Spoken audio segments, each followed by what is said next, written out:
Yo, what's up everybody? It's Creative Orange Tech here, and with me I've got the Sony 18-105G series f4 lens, which is a weird lens, but not in a bad way. It's just a weird lens.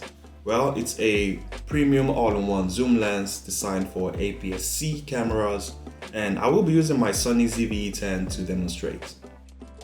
Right off the bat, the good thing about this lens, it's the long range 18-105, and I have been using this lens for over 2 weeks now. Unfortunately, the weather hasn't been that good, but this lens, let's just say I have been taking photos of everything I see.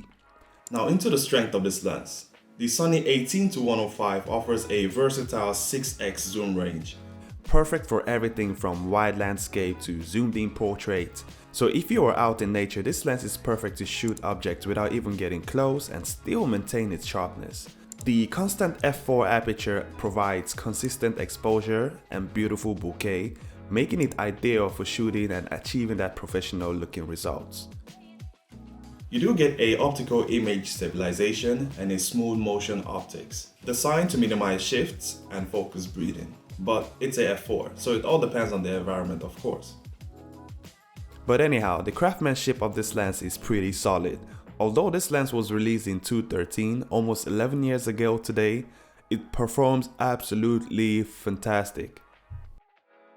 The build quality, well, the build quality of this lens is mostly metal constructed and weather sealed for outdoor cases, which protects the lens from harsh environment, offering you that peace of mind when you're outdoor. This lens boasts smooth, silent zoom and focus rings that rotates to any direction without any noise or retractions. And if you're just wondering how much this lens weighs, well, it weighs 427 grams.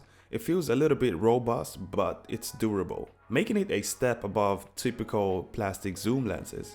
It feels premium and cool, so if you ever wonder how much a 27 gram is, you could just go to your fridge and take out like 3 tomatoes, and I hope it's helpful. I will be attending a music performance by a friend this evening, and it will be a great opportunity to try out this lens in low light conditions. So let's go.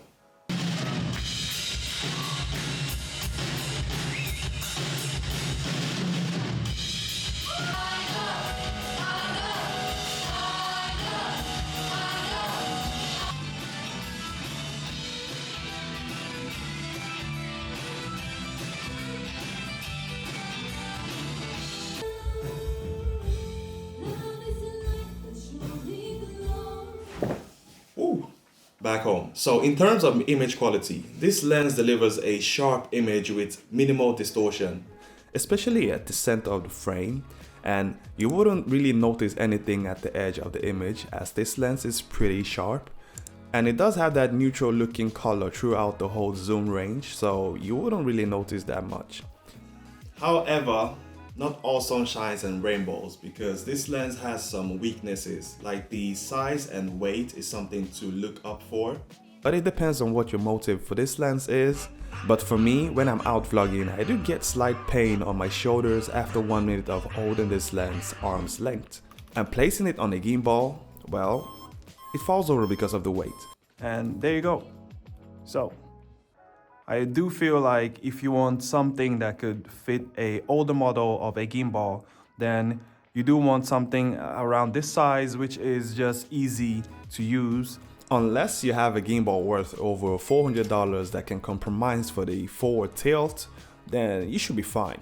However, if you're looking for a zoom lens that weighs a little less but costs slightly more, then you should probably check out the Sigma 18-50 f2.8 as it weighs just 280 grams.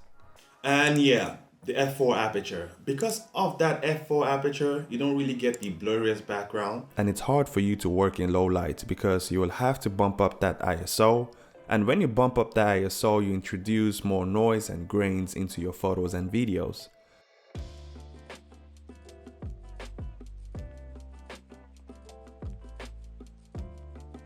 But on the bright side, you do get to learn how to work with lights.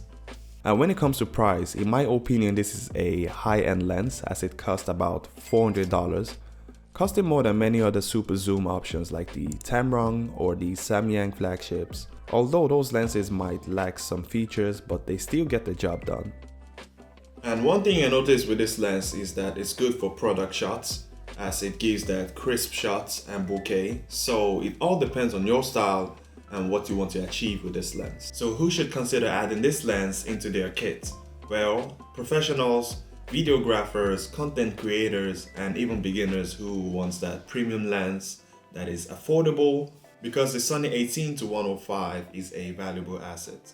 So in conclusion, the constant f4 aperture is both a good and a bad thing. I mean, to get much out of this lens, you would have to plan most of your shoots, but when you really do, you would enjoy this lens.